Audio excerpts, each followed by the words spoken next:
하나님께서 이 세상을 창조하신 후에 또한 우리 인간을 창조하셨습니다. 인간을 창조하시고 하나님께서 인간에게 부여한 가장 큰 특권은 이 땅을 다스리고 정복하고 그런 그 특권을 주셨습니다.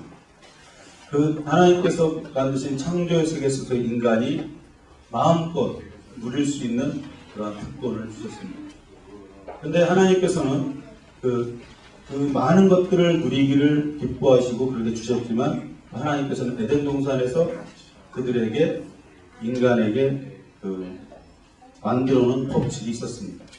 그것은 동산 중앙에 있는 생명나무와 선악과를 따먹지 말라는 그런 것이었습니다. 그러나 인간이 그것을 어기고 어떻게 했어요? 그 선악과를 따먹게 됐습니다.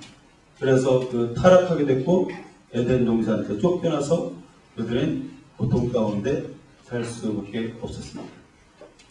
하나님께서 우리에게 하나님의 자녀로 우리를 삼아주시고 우리 가운데 많은 은혜를 주시길 원하십니다. 그렇지만 그 은혜를 우리가 누릴 수 있는 방법은 뭐냐면 하나님과의 관계 속에 하나님과 사랑의 관계 속에서 내가 하나님께서 말씀하신 것에 대해서 순종하는 삶을 살 때 그러한 은혜를 입게 됩니다. 에덴 동산에서 모든 것을 다 누릴 수 있기 위해서는 하나님께서 정해놓으신 그 법칙에 대해 순종하는 삶을 살 때 모든 것을 누릴 수 있었습니다. 그러나 그들이 그것을 어겼을 때, 불순종으로 나왔을 때 그들은 이제 타락의 길로 가고 하나님으로부터 멀어지는 그러한 모습을 보였던 것들을 볼 수가 있습니다.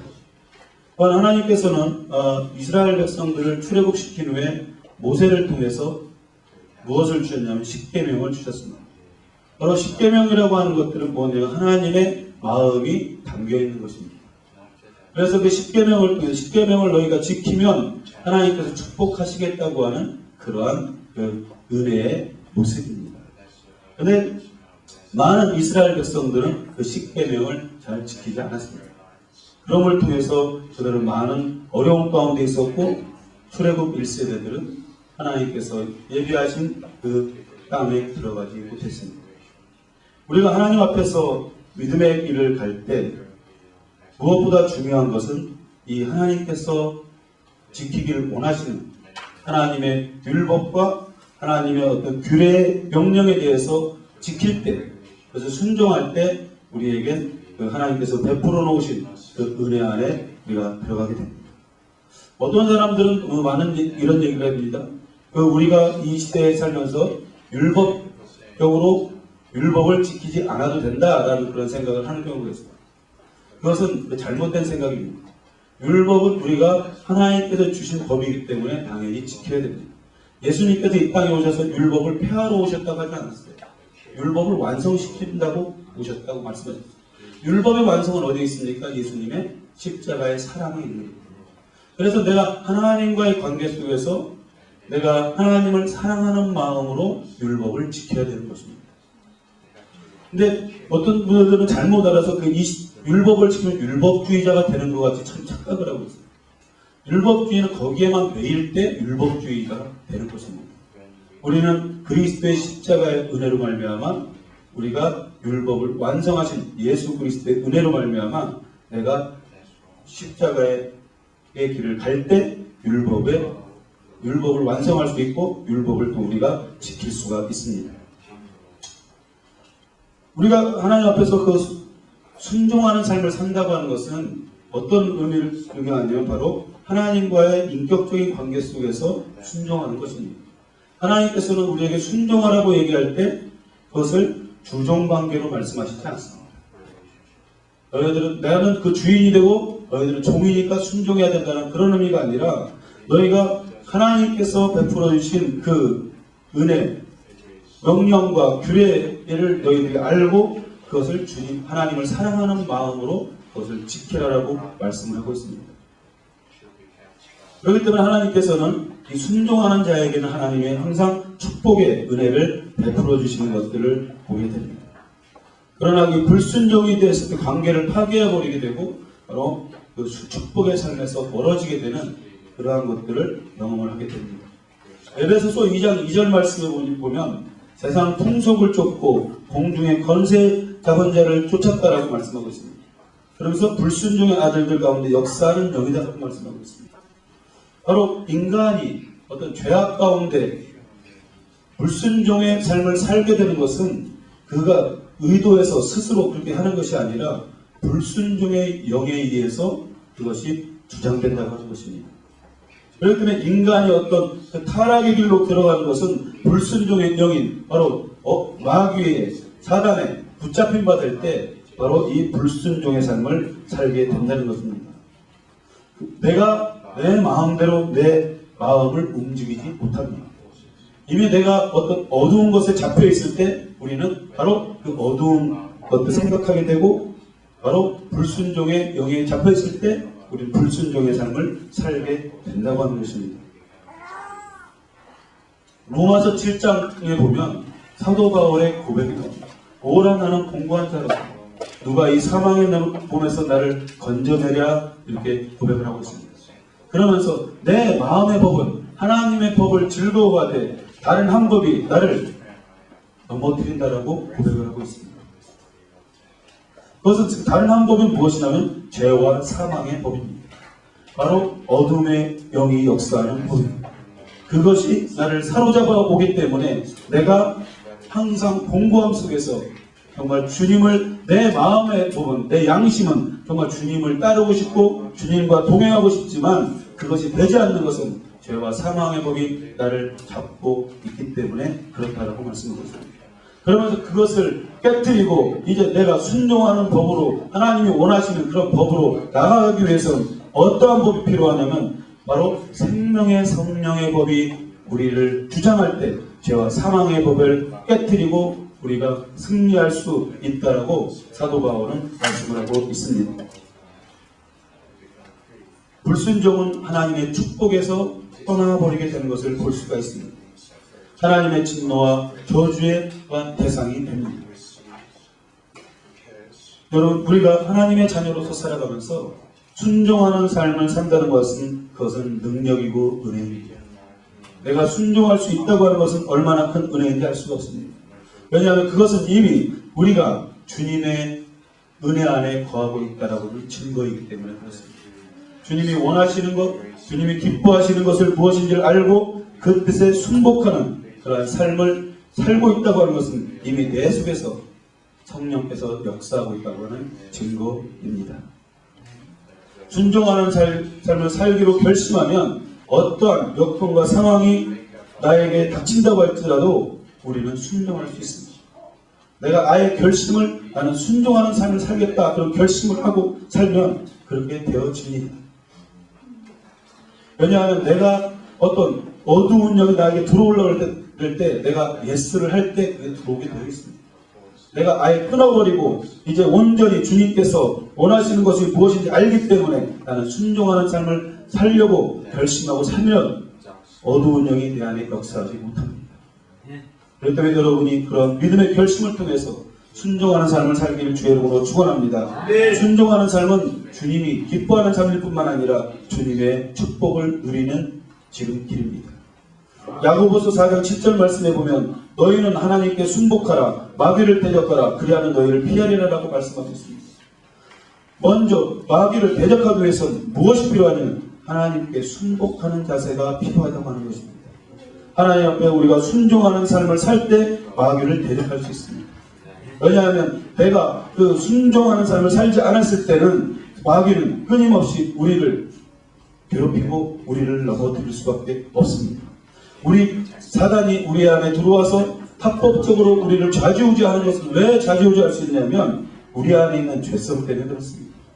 합법적으로 들어와서 우리를 괴롭힙니다. 우리를 넘어뜨립니다.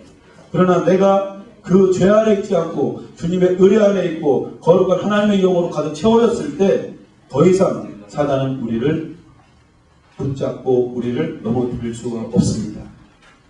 순종과 복종의 삶은 마귀를 대적할 수 있습니다.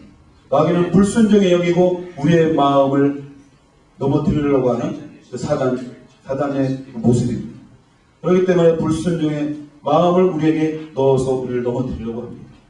그래서 가룟 유다의 생각 속에 그 마귀는 예수님을 팔 생각을 집어넣었다라고 말씀하고 있습니다. 그걸 통해서, 그 생각을 통해서 바로 예수님을 팔게 된 것이 바로 가룟 유다의 모습이었습니다.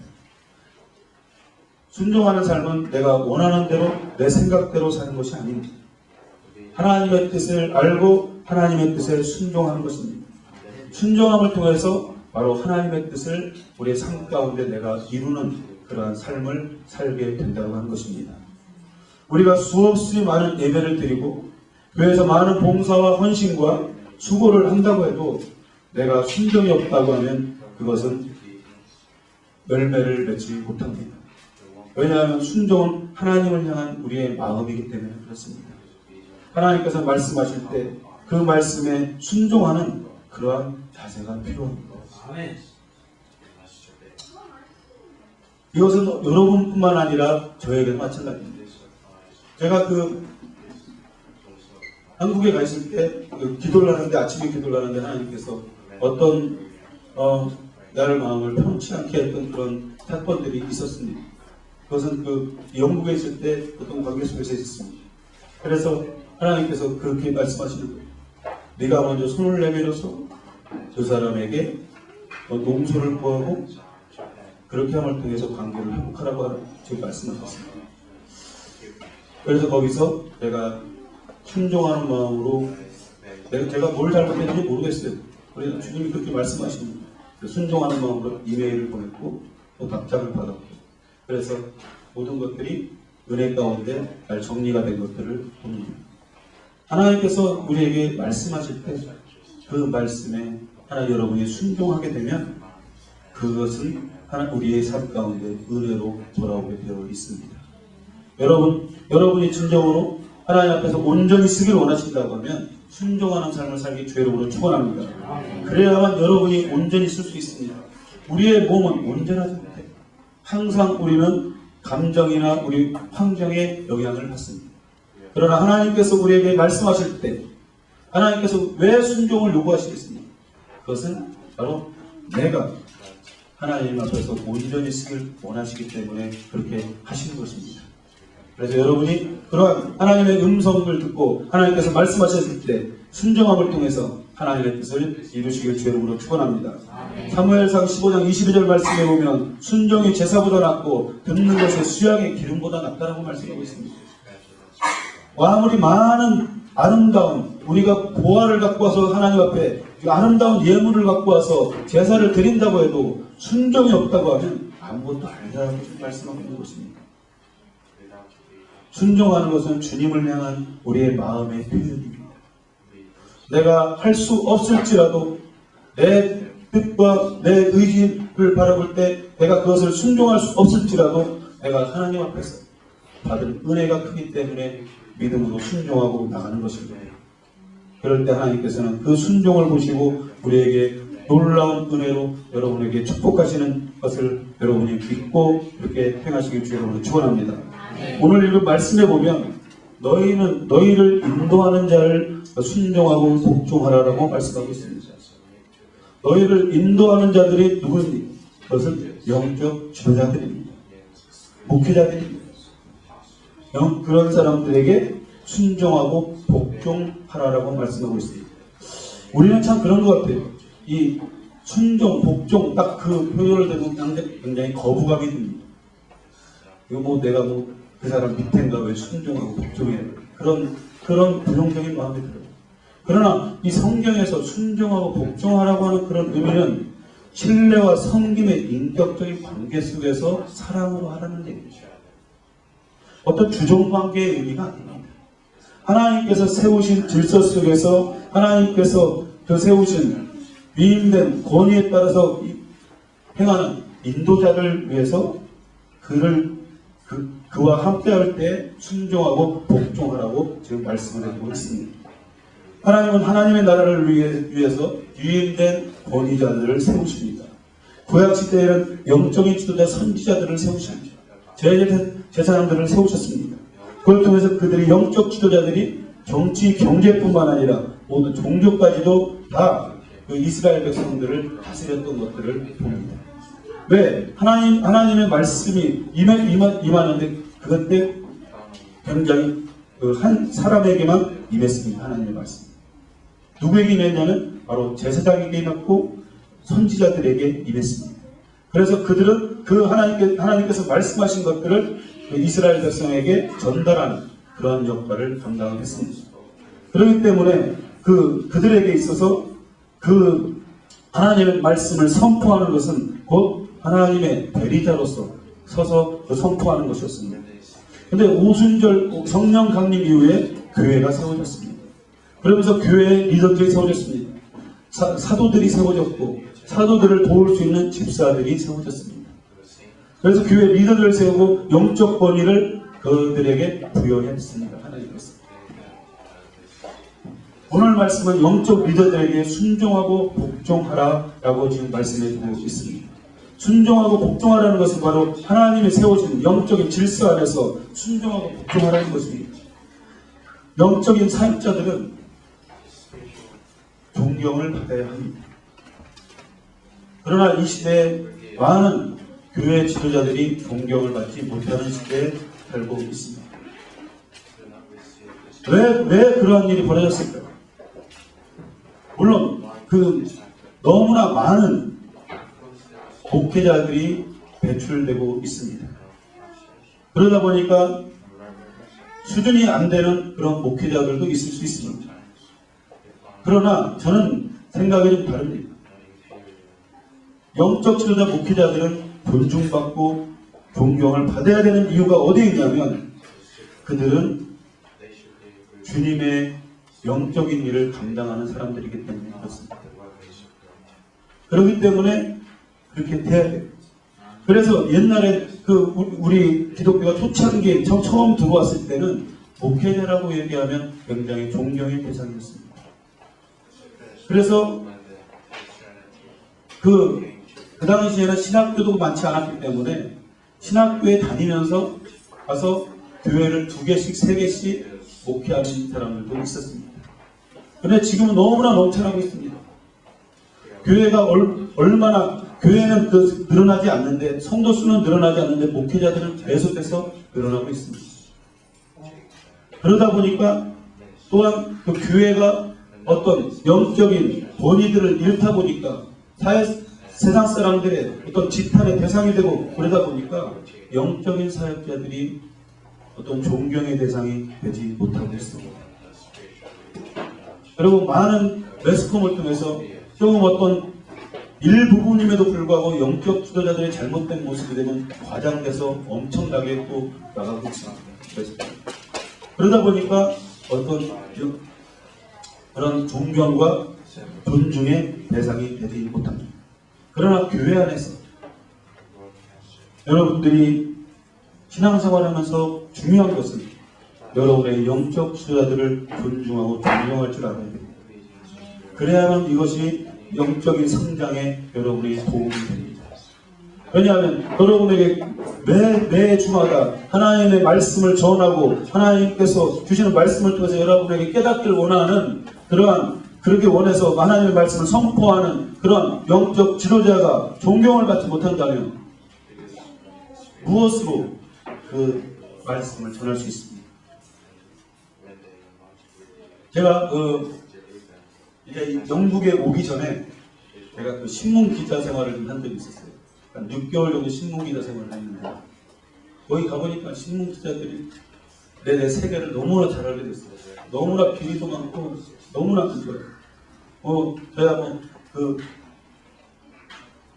종합 일간지기나 그 지방지 기자였으니까 별로 알아주지도 않는 기자.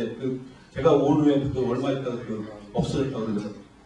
근데 거기서 이제 크리스찬 모임이라고 이렇게 이제 하라고 그러는데 거기에 편집장이라는 사람이 너무나 욕도 잘하고 거른 사람. 저는 그걸 할 생각은 없었지만 그 신문이 국민일보처럼 종족판이 2개가 들어가요. 그러면 그래서 그걸 맡아서 하겠다고 그걸 했던 건데 그러면서 너무 욕을 많이 하는 거예요. 저한테도 저보다 연배가 위니까 그러면서 예배를 드리자는 거예요. 그래서 저로 전도사니까 전도사 생활을 할 때니까 설교를 좀 하는 안 하겠다. 당신이 나한테 욕하는 사람이 내가 무슨 권위를 갖고 당신한테 그 말씀을 전하겠냐. 안 하겠다.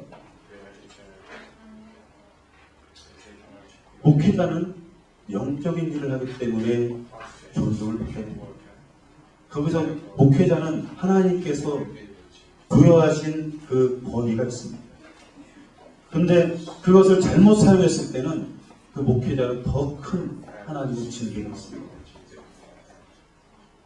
하나님께 더 크게 다루세요. 근데 참 이런 교회 안에서 그런 존경하는 모습들이 많이 없어졌습니다. 이번에 이제 한국에 갔을 때 어떤 큰 교회 안수 집사님을 만났습니다. 그 집사님을 만났는데 안녕하세요. 저 어디 교회 아무개 목사입니다. 인사했더니 아래에 이렇게 훅 트는 거예요. 왜 그러세요? 자기 교회는 어떤 내용이 너무 작다는 거예요. 작은 교회 목사는 목사하고 취급도 안 해요. 그래서 너무 마음이 안 좋았어요. 저런 사람이 신앙생활 제대로 하고 있는 것이죠. 정말 하나님 앞에서 하나님의 길을 가는 목회자에 대해서 그런 태도를 보이는데 그것이 교회가 크고 작든지가 않아요. 정말 하나님의 부르심을 받고 그 일을 가는 사람을 존중하지 못하는데 어떻게 믿음의 생활을 제대로 한다고 할 수 있을까? 목회자는 주님을 위해서 사는 존재입니다. 이 하나만으로 여러분이 존경할 수 있는 존경의 대상이 됩니다. 근데 이 설교를 준비하면서 제가 이 설교를 해야 될까 말할까 고민을 했었어요. 왜냐면 이건 나를 존경해달라고 하는 얘기인 것 같아요. 그러나 그것이 아니에요. 저는 원론적인 얘기를 지금 합니다. 여러분이 어디를 가든지 우리 교회에서 있다가 다른 데로 가서 또 어떤 목회자의 밑에서 신앙생활을 하게 될 거예요. 그랬을 때 여러분이 목회자를 대하는 태도에 대해서 내가 말씀을 드리고 이렇게 나눠야 되겠다는 그런 생각에서 이 설교를 준비했습니다. 하나님을 섬기는 하나님의 목회자를 여러분이 존대할 때 여러분은 그 목회자가 받는 축복을 여러분이 받게 될 줄 믿습니다. 마태복음 10장 41절 말씀에 보면 선지자의 이름으로 선지자를 영접하는 자는 선지자의 상을 받을 것이다 라고 말씀하고 있습니다. 선지자의 상을 받을 것이다. 하나님께서는 많은 것을 맡겨주시면 많은 것을 찾기도 하시지만 또 많은 또 축복도 하나님께서 준비하고 계십니다. 그럼 목회자에게 더 큰 축복이 있지 않겠어요? 하나님의 나라 갔을 때? 그랬을 때 여러분이 어떤 목회자에 대해서 존대하고 영접하면 그 상을 여러분이 받게 됩니다. 그것을 말씀하고 있습니다. 우리가 신앙생활을 하는 것은 그렇습니다. 우리의 속한 공동체가 세워진 목회자의 그늘 안에서 배우고 깨닫고 믿음의 길을 가는 것입니다. 그렇기 때문에 여러분은 열린 마음으로 항상 배우려고 해야 됩니다. 그래서 어떤 하나님께서 주시는 말씀에 대해서 순복하고 배우려고 해야 됩니다. 우리가 좀 유의할 때 점이 뭐냐면 목회자들도 좀 유의해야 될 점이 뭐냐면 목회자들이 잘 배우려고 하는 경우가 많이 있어요. 주로 항상 가르치는 입장이 있다고 하죠. 근데 목회자들도 항상 배우려고 하는 그런 자세가 필요합니다. 여러분들도 마찬가지예요. 여러분들도 항상 열린 마음으로 배우려고 하는 자세가 필요합니다. 근데 요즘에 많은 사람들 보면 조금 어떤 성경 공부를 하고 배우면 더 이상 배우려고 하지 않아요. 가르치려고 해요. 나는 이만큼 배웠으면 됐다는 거예요. 그렇지 않아요. 우리는 주님의 나라 갈 때까지 끝없이 배우고 깨닫고 뉘우치고 돌이키고 주님 앞에서 우리가 그 믿음의 길을 가는 것입니다. 불순종의 영에 의해서 미혹된 사람은 항상 그 어떤 자신이 속한 목회의 어떤 그자의 그늘 안에서 있기를 거부합니다. 항상 그 다른 것을 찾으려고 하고 기웃거립니다. 그러나 그것은 잘못됩니다. 여러분이 어디에 가서 어떤 목회자를 만나든지 간에 그 교회에 내가 적을 두고 있다고 하면 그 목회자의 가르침을 받아야 되고 또 그 목회자의 영적인 권위 아래서 여러분이 신앙생활을 해야 되는 것입니다. 여러분, 모세의 후계자가 바로 여호수아입니다. 여호수아는 모세의 시종입니다. 그런데 40년간 모세의 그늘 아래서 배웠던 사람입니다. 그럴 때 그가 철저하게 모세를 하나님 섬기듯이 모세를 섬겼습니다. 그 속에서 끊임없이 자신의 위치에서 충성됨으로 모세를 섬겼습니다. 그럴 때 여호수아를 하나님께서 지도자로 세우신 것을 볼 수가 있습니다. 여러분, 여호수아는 모세 밑에서 모세의 온유함을 배웠습니다. 그래서 하나님과 대면하는 모세의 영성을 배웠습니다. 하나님이 여호수아를 민족의 지도자로 세울 수 있었던 근거는 바로 겸손함으로 그렇게 배웠다고 하는 것입니다. 영적인 그늘 아래서, 모세의 그늘 아래서 여호수아는 끊임없이 배우고 항상 하나님을 대면하는 모세의 영성을 배우려고 노력을 했던 여호수아의 모습을 여러분이 잘 압니다. 그럴 때 하나님께서는 그 여호수아를 높이신 것을 볼 수가 있습니다. 하나님으로부터 여러분을 높이기를 하나님은 원하십니다. 그래서 여러분이 정말로 높임을 받기를 원하신다고 하면 철저히 겸손함으로, 순종함으로, 복종함으로 영적인 지도자, 인도자에게 배우시길 주의로 축원합니다. 그래서 부족해도 하나님 앞에서 하나님이 세우신 영적인 지도자입니다. 그렇다고 하면 그것 하나만으로도 여러분이 순종하고 복종할 수 있습니다. 저는 그런 얘기들 많이 들었어요. 탈북자 형제들한테 그분들이 겪었던 어떤 목회자의 잘못된 부분들을 많이 전해 들었습니다. 그것을 들으면서 너무나 마음이 아프고 가슴 아픕니다. 그것은 분명히 하나님께서 그 목회자에게 그 죗값을 물으실 것입니다. 그래서 그는 열심히 자신이 사역을 했다고 할지라도 그는 구원을 못 받는 그런 위치에 갈 수도 있습니다. 그러나 여러분, 그러한 불의한 목회자들까지 여러분이 존경하라고 그렇게 제가 말씀드리는 건 아닙니다.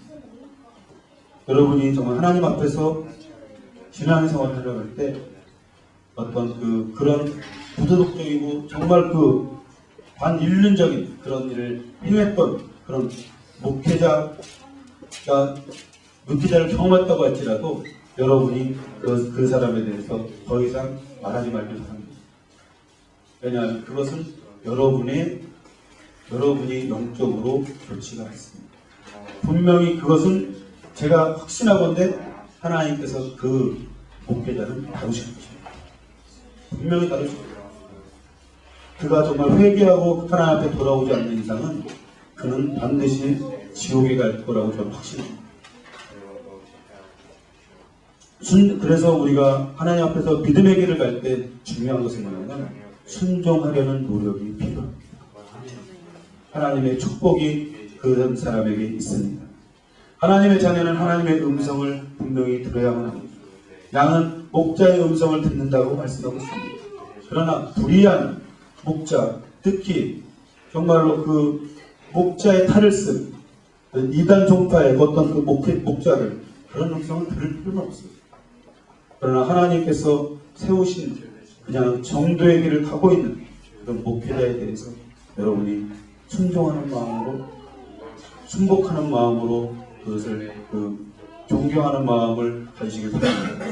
그럴 때 그 마음을 하나님이 기뻐하실 줄 믿습니다. 이 시대는 성령의 시대입니다. 성령께서 주님의 음성을 지금 말씀해 오고 계십니다. 주님이 뭐라고 말씀하시는지를 여러분 들으시길 바랍니다.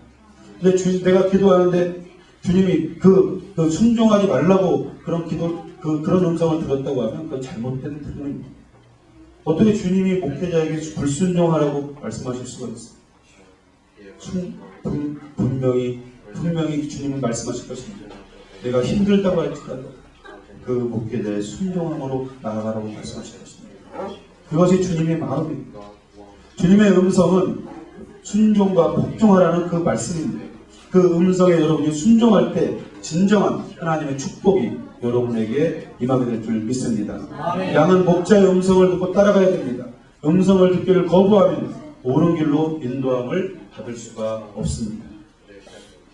목자의 음성에 분명히 여러분이 귀를 기울일 때 여러분에게 놀라운 하나님이 인도하시는 그런 축복된 삶이 있을 줄 믿습니다. 오늘 읽은 말씀, 본문 말씀에 보면 목회자는 어떤 자입니까? 너의 영혼을 위하여 경성하기를 자기가 회개할 자인 것까지 하느니라 라고 말씀하고 있습니다. 세번역 성경에 뭐라고 말씀하고 있냐면 그들은 하나님 앞에서 책임지고 여러분의 영혼을 지키는 사람들이다 라고 말씀하고 있습니다. 그렇습니다. 바로 이 목회자는 여러분의 영혼을 위해서 끊임없이 기도하는 사람들입니다. 여러분, 비록 부족한 점이 많은 목회자일지라도 목회자는 항상 기도할 때 여러분의 이름을 빼놓지 않습니다. 항상 기도할 때 여러분의 하나하나를 이름을 들어가며 기도하는 것입니다. 그러나 성도들은 그렇지 않은 거예요. 성도들은 어떤 불만이 있고 어떤 거기서 만족감이 없을 때는 드러내고 목회자를 대적하고 등을 돌리고 떠나버립니다. 실제로 그 서울 은혜교회 그런 일들이 있었습니다. 그런 일들이 있을 때 너무나 가슴 아팠어요. 그러지 않을 사람인 줄 알았음에도 불구하고 끝까지 나와 함께 할 사람인 거라고 생각을 했는데 불만을 토로하고 이제 떠나버렸습니다. 근데 주님 앞에 기도하는데 주님이 이런 말씀을 하셨어요.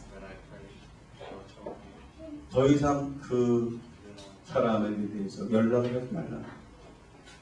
그러나 그 영혼을 위해서 끊임없이 기도하라고 말씀하셨어요. 그래서 끊임없이 기도하는 것 같고 연락도 하지 않았어요. 끊임없이 하나님 앞에 기도하는 그 영혼을 위해서.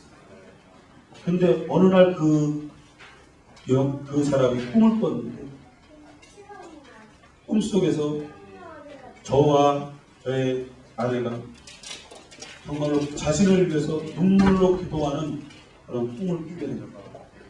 그러면서 또 기도하는 중에 환상이 보였는데 기도의 능력들이 폭포수같이 자기에게 막 부어지는 그런 것들을 꿈을 꾸게 됐다.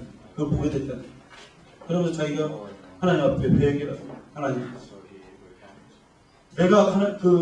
그러면서 이제 그가 이제 기도하는데 하나님께서 그에게 뭐라고 말씀하셨냐면 네가 성목사의 가슴에 못을 박았다. 그런 말씀을 하셨다. 그러면서 자기가 통곡하면서 하나님 앞에 회개 기도하고 다시 돌아왔습니다.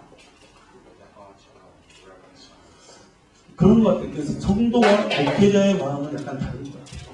성도들은 그냥 조금 자신의 마음에 안 들면 그냥 교회를 옮겨버리고 떠나버리고 저는 너무나 그 가슴 아픈 게 뭐냐면 항상 목회자에게 성도들이 공격이라면 공격이 뭐냐면 교회 안 나오겠다.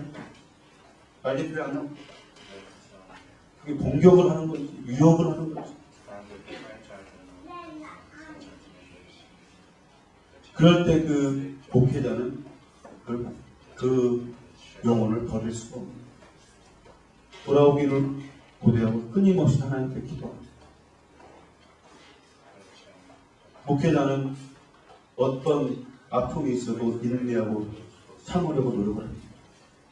그래서요 목회자의 요즘에 그 젊은 목회자들이 사망률이 굉장히 높거든요.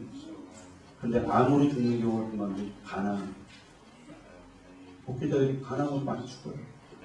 왜냐하면 교회 개척을 해놓고 교회 성장을 안 돼요. 그러니까 맨날 하나님 앞에 간을 조리면서 기도하는 게 되지가 않아요. 요즘에 교회가 100교회를 개척하면 99개는 다 문닫아요. 3년. 교회가 안 돼요. 왜냐하면 너무나 다 큰 교회 위주로 돌아가고 있기 때문에 되지가 않아요. 근데 강함으로 죽으려면 목회자, 젊은 목회자, 30대, 40대 목회자들이 강함으로 죽습니다. 하나님 앞에서 그 영혼을 위해서 기도하고 간이 녹는 거예요.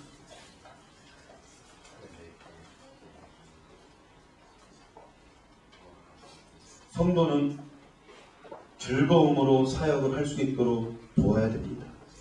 우리가 읽은 말씀에 보니까 뭐라고 말씀하고 있습니까? 저희로 하여금 즐거움으로 이것을 하게 하고 근심하게 하지 말라. 그렇지 않으면 너희에게 유익이 없느니라 라고 말씀합니다. 근심하게 하지 말라. 근심하게 하지 않는 건 뭐 다른 게 더 있겠어요? 그냥 그 목회자가 원하는 대로 따라주고 그래서 함께 믿음의 길을 가는 것이죠. 그게 바로 그 근심하지 않게 하는 것이죠. 그것이 또한 여러분을 유익하게 하는 것이다. 그렇지 않으면 유익이 없다는 거예요. 여러분의 유익이 없다는 말은 무슨 말이냐면 바로 여러분의 신앙의 길을, 믿음의 길을 가지만 믿음의 진보가 나타나지 않는다는 거예요. 그럴 수밖에 없어요. 왜냐하면 그 영적인 지도자와 대립각을 세워서 좋을 게 뭐가 있겠어요? 없는 거예요. 갈라디아서 6장 6절 말씀에 보면 가르침을 받는 자는 말씀을 가르치는 자와 모든 좋은 것을 함께하라고 말씀합니다. 모든 좋은 것. 지금 사도 바울이 갈라디아 교회에 지금 했을 때 모든 좋은 것을 함께하라 그런 의미는 뭐냐면 여기에 무엇까지 포함되어 있냐면 물질을 나누라까지 포함되어 있습니다. 원래 구약 시대에는 제사장들은 성도들이 헌금한 것으로 먹고 살게 되어 있었잖아요. 그러면 그런 목회자의 생활을 성도들이 돌봐야 될 의무가 있는 거예요.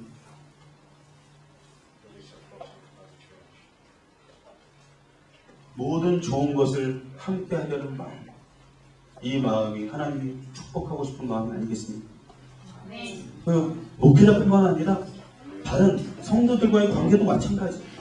모든 좋은 것을 함께 하고 싶은 마음, 정말 그 지체들과 함께 하고 싶은 마음, 모든 좋은 것을 함께 나누고 싶은 마음, 그 마음을 하나님 기뻐하시지 않게 기뻐하시고 그 마음을 축복하시는 줄 믿습니다. 아멘. 마음뿐만 아니라 삶의 필요를 함께 하는 것을 기뻐하시니 오늘 본문을 여러분이 기억하시길 주님으로 축원합니다.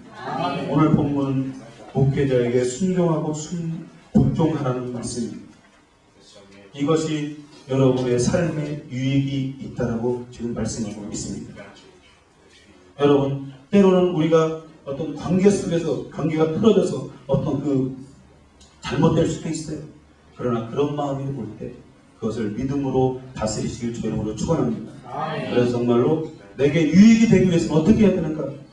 근심하게 하지 말고 기쁨으로 이를 감당할 수 있도록 도우라는 것입니다. 그럴 때 여러분에게 삶의 기쁨이 뿐만 아니라 유익이 뿐만 아니라 하나님께서 주시는 축복이 여러분에게 있을 줄 믿습니다. 그렇기 때문에 여러분을 위해서 그렇게 하라는 거예요. 여러분의 믿음의 진보를 위해서 그렇게 하라는 거예요. 그렇게 할 때 여러분에게 놀라운 하나님의 은혜가 여러분이 있게 될 줄 믿습니다. 이 말씀을 생각하며 함께 기도하기로 합니다. 하나님, 우리가 하나님 앞에서 살아갈 때 오늘 말씀처럼 우리가 순종하는 삶을 살게 하여 주시옵소서.